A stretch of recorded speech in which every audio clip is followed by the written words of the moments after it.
Very good morning class. मैं दिव्यांशु श्रीवास्तव आप लोगों के लिए लेकर आया हूँ एक नया प्रैक्टिस सेट। देखिए, इस प्रैक्टिस सेट की खास बात यह है कि ये आपको थोड़ा अलग लगेगा।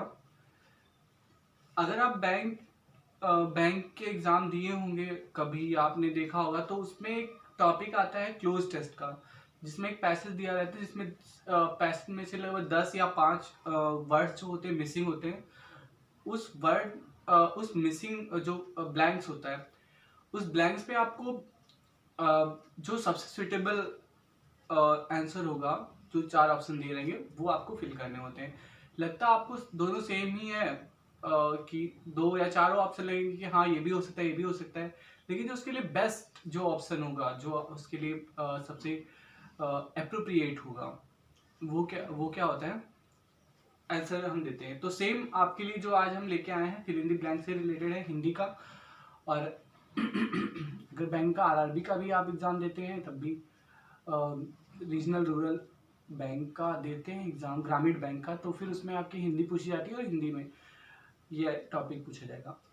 अगली बात है, और भी कोई एग्ज़ाम देते हैं, यूपी ट्रिपल एस सी या जो भी है, लेखपाल का है, यूपीपी का है, तो उसमें भी आ जाते हैं। तो यहाँ पे पैसेज नहीं दिया जाता है, यहाँ पे क्वेश्चन वाइज 1 2 3 करके दिए रहते हैं, तो वो हम देखते हैं। अब शुरू करते हैं। देखिए, अब बार बार हमें अपनी चैनल के बारे में बताने की जरूरत नहीं, पिछले कई सारी वीडियो में मैंने बता दिया है। नेक्स्ट बात ये है कि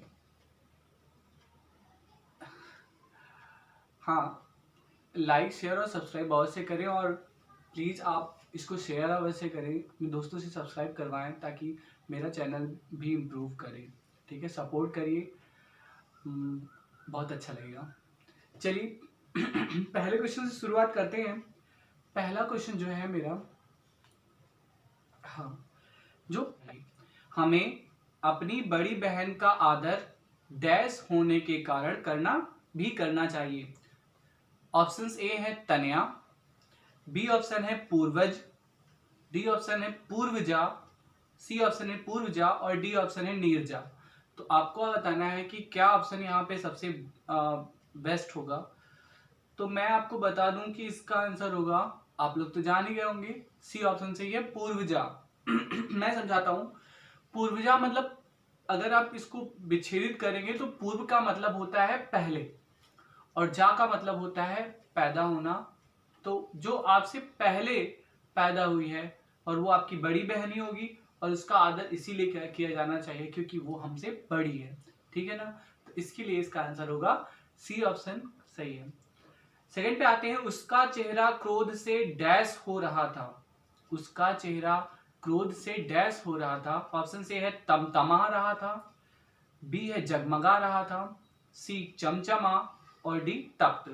तो एक बात ध्यान रखिएगा, क्रोध से तप्त भी आप कह सकते हैं। तप्त मतलब तपता हुआ। तपता मतलब कि जैसे होता क्या है कि तप रहा है, जैसे बहुत हीट, गर्माहट। तो क्रोध से जो है वो, जो आप क्रोध से जो चेहरा होता है वो तमतमा उठता है। तो आप लोगों ने झगड़े में भी सुना होगा कि लोग कहते हैं बड़ा तमतमा रहे हो, इतना तमतमा के बातें मत करो हमसे, ऐसा बोलते हैं ना। तो इसका होगा आंसर तमतमा, ए ऑप्शन सही है। तीसरे क्वेश्चन पे आते हैं, वेद आर्यों के डैश ग्रंथ हैं। वेद जो है आर्यों के डैश ग्रंथ हैं। ए ऑप्शन है आदि, बी ऑप्शन आदि, सी ऑप्शन आदि, डी ऑप्शन अनादि। तो मैं आपको बता दूं, देखिए सारे ऑप्शन अर्थ होते हैं, और आपको कई कई बार ऐसा लगेगा कि नहीं ये ज्यादा सही होगा, जबकि उसका आंसर कुछ और ही सही होगा। आप एक बार सारे क्वेश्चन देख लीजिएगा, आपको लगेगा कि हाँ, अभी तक तो हम ये जानते थे कि हाँ ये सही होगा, और ये हमने कई बार सुना है, लोगों के मुंह से भी सुना है, लेकिन फिर भी वो गलत होता है। तो आप देखिएगा, तो यहाँ पे होगा आदि, बी ऑप्शन सही है, क्योंकि आदि मतलब होता है प्रारंभ से। तो आर्यों का पहला या प्रारंभिक जो ग्रंथ है वो वेद ही होते थे। फिर युवकों को डैश बनाना शिक्षा का मुख्य उद्देश्य है। युवकों को डैश बनाना शिक्षा का मुख्य उद्देश्य है। तो पहला है मतावलंबी, परावलंबी बी ऑप्शन, सी ऑप्शन है निरावलंबी, और डी ऑप्शन है स्वावलंबी। तो ये कोई भी आंसर दे देगा इसका, स्वावलंबी इसका आंसर होगा, कि हमें युवकों को स्वावलंबी बनाना, जो शिक्षा का मुख्य उद्देश्य होता है वो क्या होता है, युवकों को स्वावलंबी बनाना। हाँ, तो इसका आंसर होगा स्वावलंबी। फिर आगे आते हैं 5वें नंबर प्रश्न पे। देखिए थोड़ा जल्दी जल्दी करते हैं क्योंकि इसमें लगभग 40 क्वेश्चन मेरे पास हैं और 40 क्वेश्चन हम आज के सेशन में ही कर लेंगे। तो 5वां प्रश्न है, दीपावली अंधकार पर प्रकाश की विजय का डैश है। दीपावली अंधकार पर प्रकाश की विजय का डैश है। फिल करना है आपको। ये ऑप्शन है, अवसर है, दिन है, पर्व है या मौका है। तो दीपावली एक पर्व है और ये कौन सा पर्व है, ये अंधकार पर प्रकाश की विजय का पर्व है। तो पर्व आप लगाएंगे टिक और ये आपका सही हो जाएगा। अगला 6ठे पे, कलाकार में जन्मजात डैश होना अनिवार्य है। फिर से ध्यान दीजिएगा, कलाकार में जन्मजात डैश होना अनिवार्य है। तो इसका आंसर है, ऑप्शंस है, ए शक्ति होना, बी रुचि होना, डी विभा होना और सी विभा होना और डी प्रतिभा होना। तो इसका सही आंसर आप लोग सोच लीजिएगा, इसका सही आंसर है डी ऑप्शन सही है, प्रतिभा होना अनिवार्य है। देखिए आप लोगों को लगेगा कि रुचि, जन्मजात रुचि होना अनिवार्य है, तो देखिए रुचि तब होती है जब हम थोड़े समझदार होते हैं। प्रतिभाएं जो है वो बचपन से ही होती है। तो आपने सुना होगा कि इसके अंदर तो अलौकिक प्रतिभा है, अलौकिक प्रतिभा के धनी है। तो वो जो होती है वो नेचुरल गॉड गिफ्टेड होते हैं। जबकि जो रुचि हमारी बनती है जब हम समझदार होते हैं, तब हमारी रुचियां और पसंद नापसंद तब होता है। इसके पहले तो जो अब उतना समझ रहता नहीं, जब तक हम समझदार नहीं होंगे तब तक हमें अपनी रुचि का पता नहीं चलता है। तो कलाकार में रुचि तब आएगी जब उसके अंदर प्रतिभा होगी, सॉरी जन्मजात प्रतिभा होनी अनिवार्य है, तभी वो और एक इंसान कहता भी है कि लता मंगेशकर जी इतनी एज है और एक बचपन 16 साल की लड़की की वॉइस निकलती है, उनके अंदर अलौकिक प्रतिभा है, गॉड गिफ्टेड है। सबकी बस की बात नहीं, बूढ़े हो जाते हैं, बोलने को तरफ हैं, उनकी इतनी अच्छी आवाज, इतनी मधुर आवाज है, तो हम क्या कहते हैं। चलिए आगे है, आज भी भारत की संपदा अन्य विदेशियों को आकर्षित करती है। आज भी भारत की डैश संपदा अनेक विदेशियों को आकर्षित करती है। मतलब कि कैसी कौन सी संपदा है जो विदेशियों को आकर्षित करती है। ऑप्शंस हैं, ए ऑप्शन ऐतिहासिक संपदा, बी ऑप्शन सांस्कृतिक संपदा, सी ऑप्शन है पौराणिक संपदा और डी ऑप्शन है धार्मिक संपदा। तो ये जो सांस्कृतिक संपदा है ये विदेशियों को आकर्षित करती है। इसमें आपको ये भी लगेगा कि ऐतिहासिक जो संपदाएं हैं, जैसे जो ये बिल्डिंग्स वगैरह, मॉन्यूमेंट वगैरह बने हुए हैं, तो अगर उनकी बात करें तो वो भी आकर्षित करती हैं।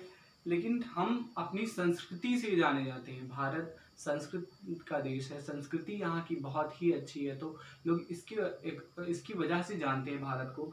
तो इसलिए यहाँ पे सांस्कृतिक जो है वो चाहे वो पहनावा हो, चाहे वो वेशभूषा हो, चाहे वो उनकी पूजा पाठ हो, अर्चना वंदना जो भी, तो ये उसकी बाड़ी।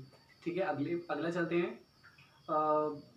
8वां नंबर है, सैनिक तीर तलवार आदि डैश से सुसज्जित थे। जो सैनिक थे वो तीर तलवार आदि डैश से सुसज्जित थे।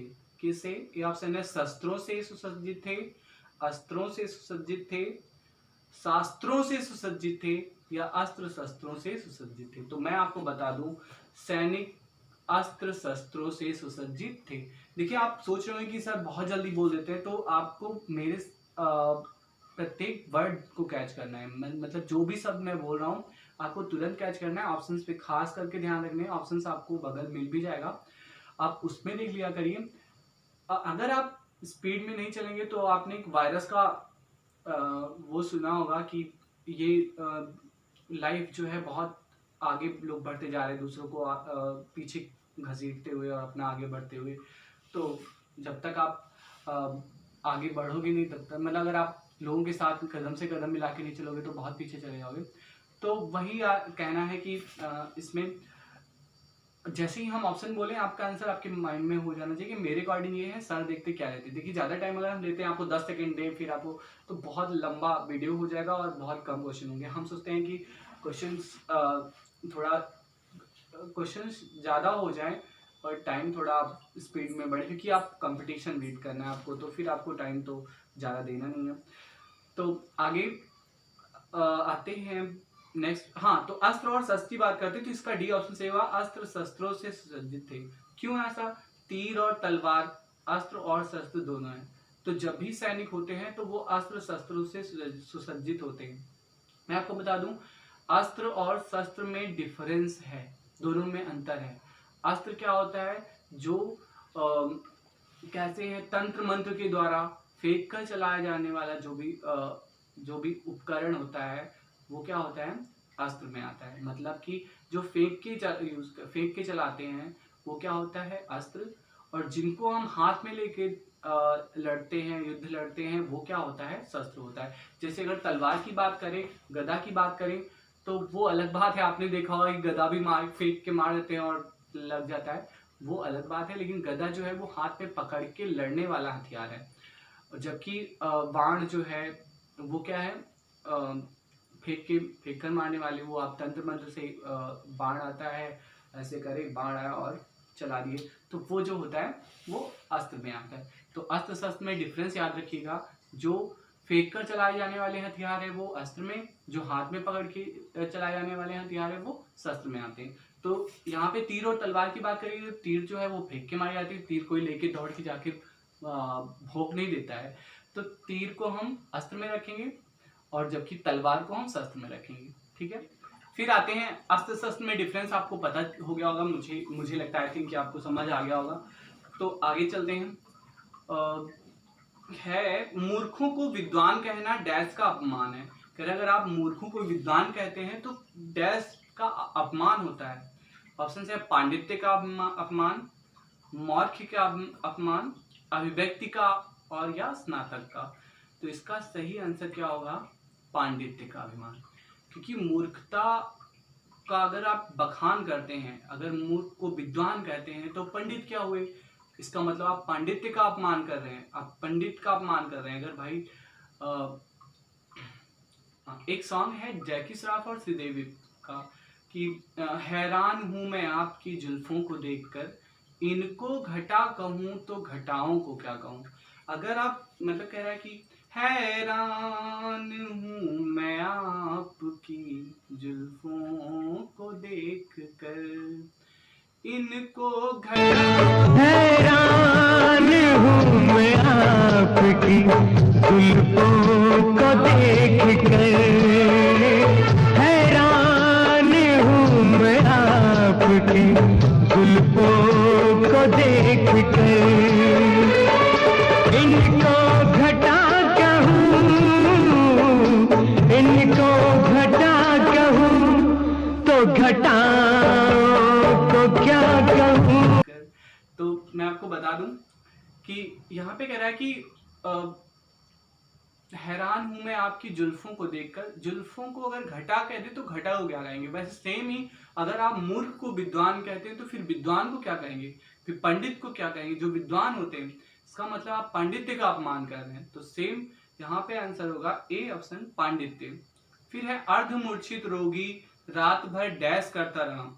मतलब अर्धमूर्छित रोगी रात भर डैश करता रहा। ऑप्शन से है सल्लाप, बी ऑप्शन प्रलाप, सी ऑप्शन बिलाप, और डी ऑप्शन मिलाप। तो मिलाप तो आपका वैसे ही कट जाएगा कि रात भर कोई मिलाप नहीं करेगा। मिलाप तो भरत मिलाप आपने सुना होगा, राम भरत मिलाप, तो वो नहीं। आपके दो ऑप्शन आपको सही लग रहे होंगे, जो कि मुझे भी लग रहे थे। फर्स्ट तो आपको आलाप सही लग रहा होगा, सॉरी, एक आपको प्रलाप सही लग रहा होगा, एक आपको बिलाप सही लग रहा होगा, जिसमें से ज्यादातर आपको संभावना होगा बिलाप की। तो मैं बता दूं कि बिलाप इसका गलत आंसर है, बिलाप नहीं होगा। अब आप सोचिए बिलाप नहीं होगा तो क्या होगा?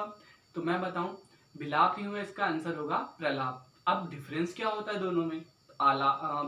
आलाप, बिलाप और प्रलाप में एक बहुत ही मैंने मजेदार कोई लाइनिंग पढ़ी थी कि जब कोई एक लड़का होता है जो फेसबुकिया होता है, फेसबुक पे जो लड़कियों पे ट्राई मारता रहता है, तो वो अगर जब किसी लड़की को फ्रेंड रिक्वेस्ट भेजता है और उससे अपनी इच्छा जाहिर करता है, तो वो आलाप होता है, वो आलाप रहा है अपनी। फिर उसके बात ना करने से बात ना करने से झूठ मूठ का दुख जो जाहिर करने लगता है कि मुझे बहुत बुरा लग रहा है, मुझे ऐसा हो रहा है, तो ऐसे केस में वो वहाँ पे प्रलाप होता है। और अगर अगर वो लड़की डांट कर, उसमें तो सीधे सीधे लिखा था गरिया कर, तो जिसने भी लिखा था उसने मजाकिया अंदाज में लिखा था, तो मैं उस बात को डिफाइन नहीं करता, लेकिन मैं ये कहता हूँ कि वो उसने ये लिखा था अगर वो लड़की डांट कर ब्लॉक कर देती है तो वो जो होता है वो बिलाप होता है। सेम थिंग मैं अब आपको सही सही लाइनिंग में बता दूं कि बिलाप और प्रलाप में डिफरेंस क्या है। जब कोई झूठ मूठ का रोना रोता है तो वो क्या होता है, प्रलाप होता है। जब कोई झूठ मूठ का रोना रोता है, फालतू की वजह से रो रहा है, तो वो प्रलाप होता है। जबकि जब कोई किसी की मृत्यु पर रोता है तो वो विलाप कहलाता है। तो यहाँ पे मृत्यु नहीं, अगर वो कोई अर्धमूर्छित व्यक्ति है तो वो ऐसे नहीं रो रहा है, मतलब कि कोई मरने पे नहीं रो रहा है, तो इसलिए वहां पे विलाप तो आप नहीं कर सकते, वहां पे प्रलाप ही करना हो। हाँ, तो ये बगल टॉवेल रखा है क्योंकि बहुत पसीना हो रहा है, तो इसलिए फिर आगे हम कंटिन्यू करते हैं कि ना मैं किसी की उपेक्षा करता हूं और ना ही किसी की डैश। ना मैं किसी की उपेक्षा करता हूं, ना तो किसी की डैश। तो इसका सीधा सा आंसर आपको मिल गया होगा। ऑप्शन है उम्मीद, दूसरा ऑप्शन है इच्छा, तीसरा अपेक्षा और चौथा लालसा। तो डिफरेंस ये है कि ना तो मैं किसी की उपेक्षा करता हूं, ना तो किसी की अपेक्षा। तो अपेक्षा में यहाँ पे अपेक्षा सही होगा। अगला, जिसकी डैश होती है उसका विनाश निश्चित है। जिसकी डैश होती है उसका विनाश निश्चित है। ऑप्शन ए है व्युत्पत्ति, बी ऑप्शन निष्पत्ति, सी ऑप्शन उत्पत्ति और डी ऑप्शन संपत्ति। संपत्ति तो गलत ही है, इसका आंसर होगा उत्पत्ति। अगर किसी की उत्पत्ति होती है तो उसका विनाश अवश्य होगा। आपने पढ़ा होगा कि ये मृत्यु लोक है, पढ़ा होगा नहीं तो आपने बहुत सारी पौराणिक कथाएं इस टाइम चल रही हैं, आप देखिएगा तो उसमें काफी बार आपको सुनने को मिल जाएगा कि अगर ये मृत्यु लोक है, अगर यहाँ पे किसी का कोई उत्पन्न हुआ है, पैदा हुआ है, तो उसकी मृत्यु भी होगी।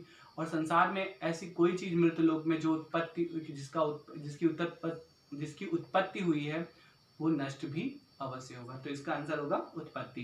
अगला, उत्कर्ष और डैश जीवन के अनिवार्य अंग हैं। तो उत्कर्ष और डैश जीवन के अनिवार्य अंग हैं। ए ऑप्शन है संघर्ष, बी ऑप्शन अपकर्ष, सी ऑप्शन है विकर्ष और डी ऑप्शन विमर्श। तो इसका सही आंसर होगा अपकर्ष। उत्कर्ष और अपकर्ष एक दूसरे के अपोजिट भी हैं, विलोम भी हैं, और आपको यहाँ पे मिल जाते हैं। ऐसे केस में आपको अक्सर विलोम भी मिलता है, और कभी कभी ऐसा होता है जैसे अस्त्र शस्त्र दोनों ही चीजें हैं, तो आपको उनमें डिफाइन करना होगा कि कौन सा बेस्ट। अगर कहते कि तलवार एक है तो तलवार अस्त्र है या शस्त्र है, तो आपको पता होना चाहिए कि तलवार है क्या। फिर आगे हम कंटिन्यू करते हैं कि आपने जिस निष्ठा के साथ यह शोध प्रबंध लिखा है वह डैश है।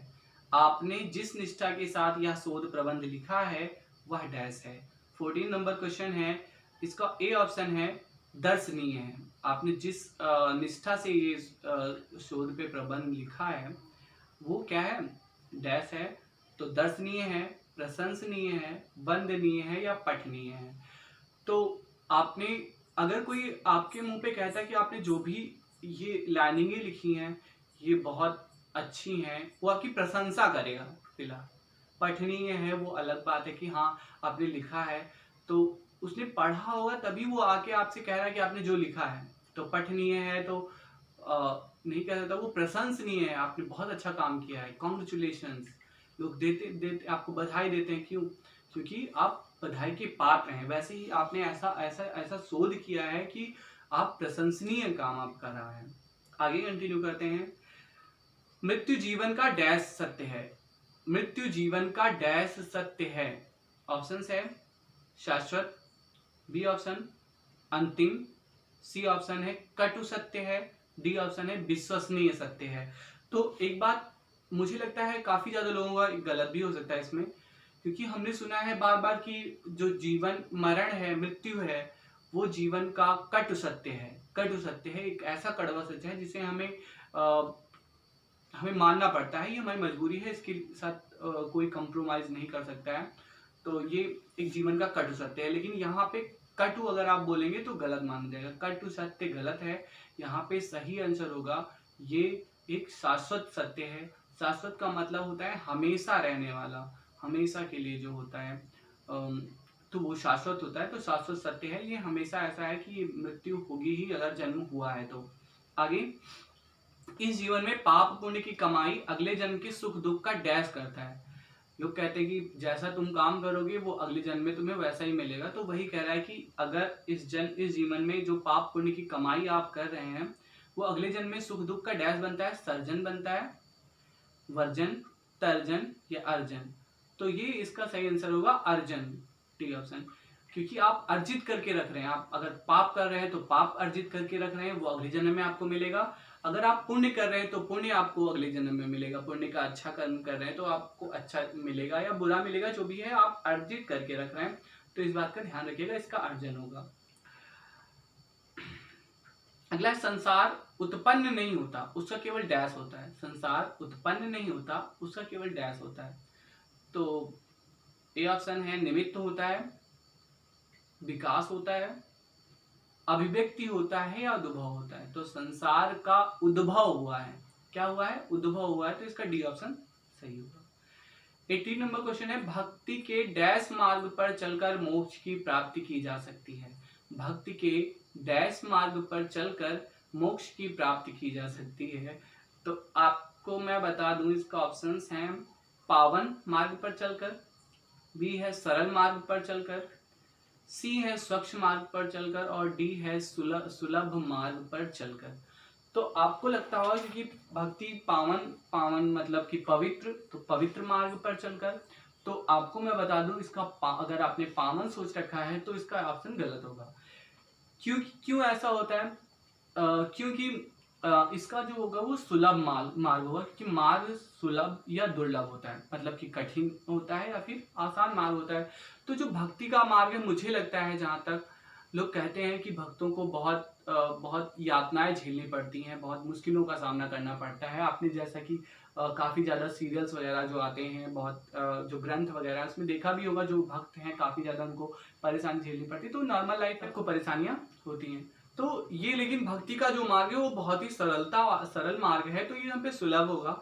सुलभ मार्ग पर चलकर आप मोक्ष की प्राप्ति कर सकते हैं। आपके लिए, उसके लिए बहुत ज़्यादा आपको स्ट्रगल नहीं करना है, बहुत मतलब मुश्किल से नहीं चलना है। बस आप प्यार से भगवान का नाम सुबह शाम लेते रहिए, जब भी आपको टाइम मिले। सीताराम सीताराम सीताराम जपिए, जाहि विधि राखे राम वही विधि रहिए। आज के लिए इतना ही। सेकंड पार्ट लेकर हम हाजिर होते हैं अगली वीडियो में। Thank you.